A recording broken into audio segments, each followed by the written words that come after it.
Good morning, ma'am. Good morning, class. Sit down. Thank you, ma'am.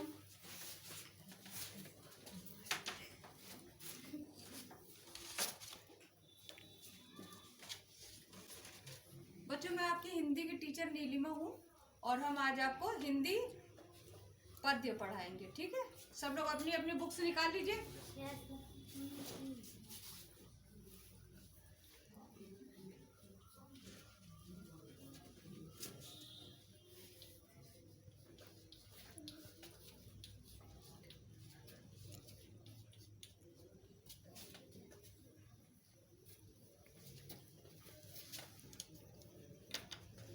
चलिए, अच्छा बताइए, हमें जो है शिक्षा कौन प्रदान करता है? हाँ, उद्देश्य बताइए। गुरु। हमें गुरु शिक्षा प्रदान करता है। पूरे सेंटेंस में बोलिए। हमें गुरु शिक्षा प्रदान करता है। हमें शिक्षा गुरु प्रदान करता है। जी, हमें शिक्षा गुरु प्रदान करता है। बैठिए। गुरु और ईश्वर, गुरु और अभिभावक दोनों में कौन श्रेष्ठ है? कौन अधिक पूजनीय? हाँ बताइए। गुरु। गुरु अधिक पूजनीय है। गुरु अधिक पूजनीय। हाँ, पूरे सेंटेंस में बोलिए। गुरु अधिक पूजनीय है। ठीक। अच्छा बताइए, भगवान तक पहुँचने का मार्ग हमको कौन बताता है? हाँ आप बताइए। प्रीत बताइए। हाँ, भगवान तक पहुंचने का मार्ग हमें गुरु बताता है। ठीक, सिट डाउन। अच्छा, ये बताइए कि ये जब गुरु और गोविंद के, ये जो गुरु का सबसे ज्यादा कौन से कवि हैं जिन्होंने उन्होंने दोहे लिखे हैं? कौन से कवि ऐसे जिन्होंने गुरु के बारे में ज्यादा दोहे लिखे? हाँ बताइए। सैजल सिल बताइए। कबीरदास। कबीरदास है। Very good. अच्छा, कबीरदास का कोई एक दोहा आप बताइए, गुरु से रिलेटेड कोई दोहा आपको पता है? चलिए, आपको पता है? मैं हाँ बताइए। हाँ हाँ, बोलिए बोलिए। ऐसी वाणी बोलिए मन का आपा होए और इनको शीतल खड़े अपड़ो शीतल होए।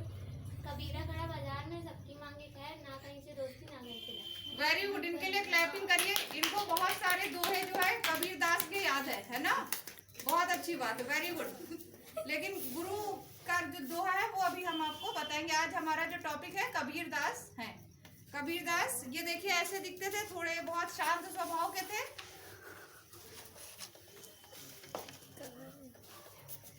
ये है हमारे कबीरदास और इन्हीं के विषय में हम इनके दोहे पढ़ेंगे। ठीक है, इनके दोहे बहुत ही ज्यादा ज्ञानवर्धक है और बहुत सरल भाषा में बहुत आसानी से याद हो जाते हैं। ठीक है, तो हम लोग कबीर के दोहे आज पढ़ेंगे। आज का हमारा टॉपिक है कबीर के दोहे। आप लोग बुक निकालिए, पेज नंबर 25।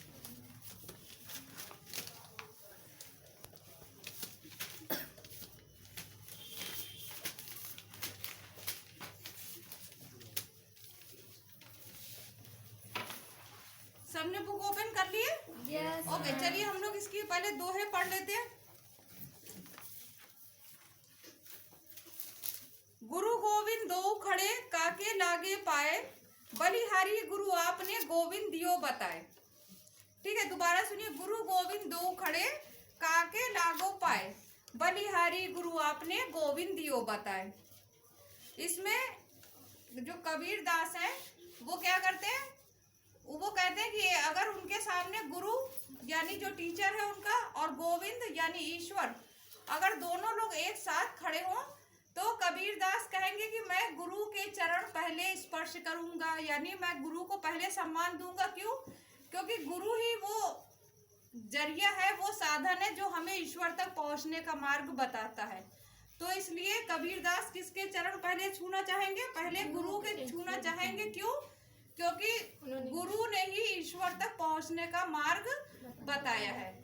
ठीक है, सबको आगे समझ में? यस। ओके, चलिए दूसरा हम दोहा देखते हैं।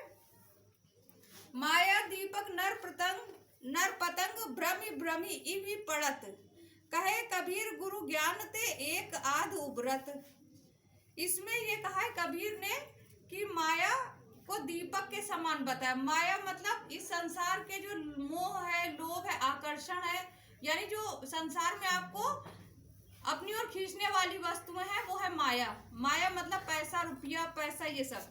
और नर यानी मनुष्य जो है पतिंगे की तरह है। पतिंगे कौन से? कीड़े मकोड़े होते हैं जो जब आप लोग देखते होंगे बारिश में जब लाइट चली जाती है या दीपक आप जलाते हैं तो महीन में कीड़े मकोड़े आ जाते हैं, वो पतंगे होते हैं। तो जो ये संसार है, वो संसार की जो माया है वो दीपक की तरह, और जो मनुष्य है वो कीड़े मकोड़े की तरह, पतंगे की तरह है। और क्या करते हैं, मनुष्य जो है बार बार इस जो माया रूपी दीपक है इसके चारों ओर आता है और क्या करता है, इसमें आता है और धीरे धीरे अपना शरीर नष्ट कर देता है, यानी इसी के आकर्षण में पड़कर उसकी मृत्यु हो जाती है।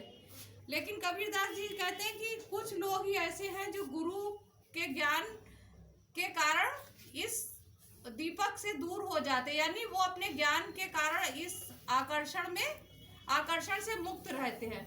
यानी वो यहाँ के संसार का जो दिखावा है, जो लालच है, उससे अपने को नहीं उसमें रमाते हैं और बिल्कुल अलग रहते हैं, इसलिए वो बचे रहते। तो गुरु के ज्ञान के कारण कुछ मनुष्य जो ज्ञानी मनुष्य होते हैं वो अपने जीवन को सुखमय बनाते हैं। बाकी सभी लोग अधिकतर उसी माया मोह के चक्कर में पड़े रहते हैं और अपने जीवन को नष्ट कर देते हैं। ठीक है बच्चों, एक और नेक्स्ट दोहा है ऐसी, ये बहुत ही सुंदर दोहा, आप अभी इन्होंने जैसा कि बताया भी है महक ने, ऐसी वाणी बोलिए मन का आपा खोए, आपन तन शीतल होए औरन को सुख होए। इसका मतलब क्या है, कबीरदास जी कहते हैं कि हमें ऐसी वाणी यानी ऐसी बोली बोलना चाहिए कि क्या होगा, अपने मन को खुशी मिले। ठीक है, ऐसा बोले कि खुद भी, अगर हम कभी अच्छा बोलते मीठा बोलते हैं तो खुद को भी अच्छा लगता है ना कि आज हमने कितना अच्छा बोला है मैम से या अपने फ्रेंड से या अपनी मम्मी से। ठीक है, तो अगर हम अच्छा बोलते हैं तो क्या है, अपने को भी अच्छा लगता है और साथ ही दूसरे सुनते हैं उनको भी सुन के खुशी होती। अगर आप अभी किसी की तारीफ करें तो उसको सुन के खुशी मिलेगी कि नहीं, उसको भी अच्छा लगेगा। तो आपको भी अच्छा लगता है और सुनने वाले को भी अच्छा लगता है। तो हमें ऐसी वाणी बोलना चाहिए कि मन का आपा हो, यानी आपके मन में जो अहंकार है वो खत्म हो जाए। ठीक है, तो ये इस दोहे के अर्थ है और हम इसके अब वर्ड मीनिंग देखेंगे। जो डिफिकल्ट वर्ड है वो आप लोग देखिए और बताइए फिर मुझे। शब्द अर्थ नोट कर लीजिए। कठिन शब्द, गुरु, गुरु मीन्स क्या होता है, भगवान। गुरु मीन्स क्या होता है, भगवान। टीचर, अध्यापक। गुरु मीन्स होता है अध्यापक। ठीक है, गुरु मीन्स अध्यापक जो आपको शिक्षा देता है। गोविंद किसको कहते हैं, भगवान को। हाँ, ईश्वर को या भगवान को। वाणी किसको कहते हैं, बोली या वाणी। बोली या वाणी जो भी हो सकता है आप कह सकते हैं। शीतल, शीतल का मतलब क्या है, ठंडा। हाँ, ठंडा। ठीक है, यानी ठंडा पानी। हाँ, यानी ठंडक पहुँचे, ऐसी बात बोलना चाहिए कि अपने दूसरे को भी ठंडक पहुँचे और खुद को भी अच्छा लगे। अभी कोई आपको अपशब्द कहता है, बुरा बोलता है तो आपको गुस्सा आती है, तब ठंडक पहुँचती है कि बहुत गुस्सा आती है, गुस्सा बहुत आती है ना। और कोई अच्छा बोलता है तो बहुत अच्छा लगता है। अगर आपकी कोई तारीफ कर दे, आपकी टीचर या मम्मी या कोई रिश्तेदार, तो बहुत दिन भर आज खुश रहेंगे कि आज जो है बहुत मेरी तारीफ हो गई है ना। तो आगे, औरन मीन्स क्या होता है, औरन को शीतल, औरन मीन्स दूसरों को, औरन मीन्स दूसरों को। ठीक है, आप इसके वर्ड मीनिंग नोट कर लीजिए बच्चों। Yes ma'am. नोट हो गए? Yes ma'am. सबको इसका भावार्थ समझ में आ गए तीनों दोहे के? Yes ma'am. अभी इससे रिलेटेड क्वेश्चन पूछेंगे तो अभी आप हमें आंसर दीजिएगा। Yes ma'am.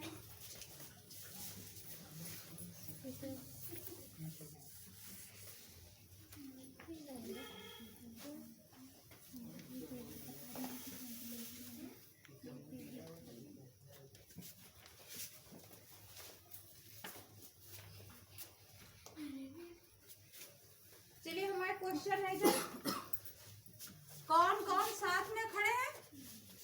हाँ बताइए, कौन बताएगा? हाँ बताइए, आप बताइए प्लीज।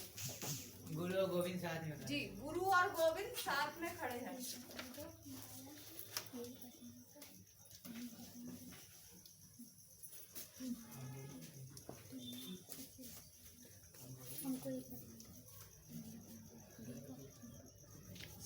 क्वेश्चन है, माया की तुलना किससे की गई है? हाँ, उद्देश्य बताइए। माया की तुलना दीपक को की गई। दीपक से की गई है जी, वेरी गुड। माया की तुलना दीपक से की गई है।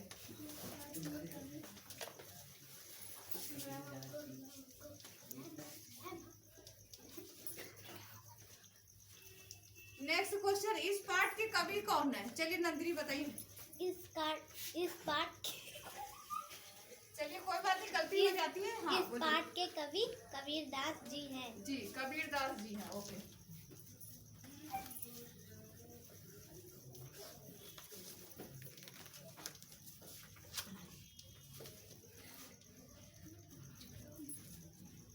पतंगों की क्या दशा होती है? हाँ बताइए दीदी। पतंगों की जल जाते हैं पतंगे। हाँ, पतंगे दीपक के संपर्क में आने पर जल जाते हैं। ठीक है, चलिए।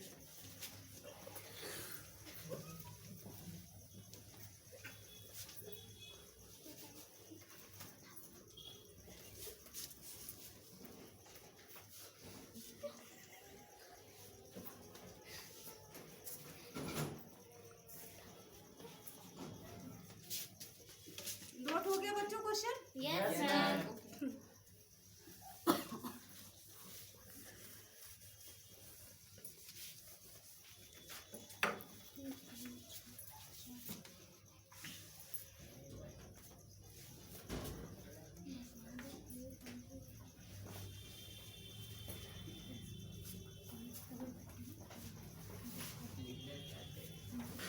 चलिए इसका फिलअप देखते हैं। जो बताएगा उसको लिखना है, बोर्ड पे आके लिखेंगे। ठीक है, इस पाठ के कवि है कौन है? हाँ, आइए आप आइए। कबीरदास जी। जी हाँ, लिखिए।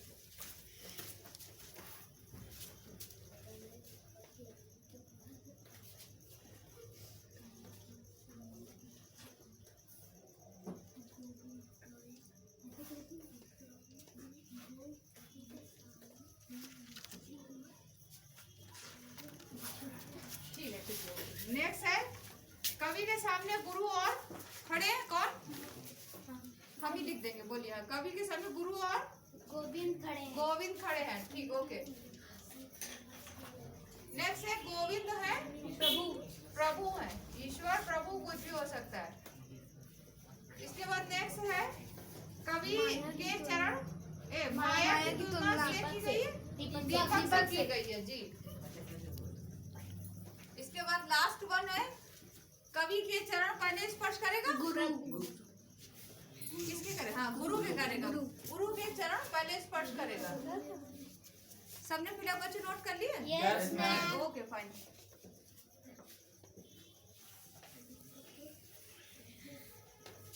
होमवर्क नोट करिए, डायरीज अपनी निकालिए। Yes ma'am.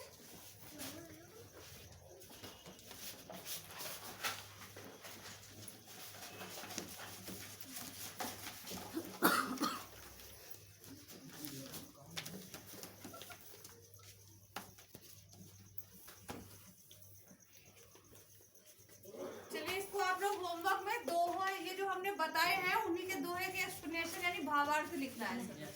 ओके, चलिए। अच्छा, thank you class. Thank you Thank you, ma'am. ma'am.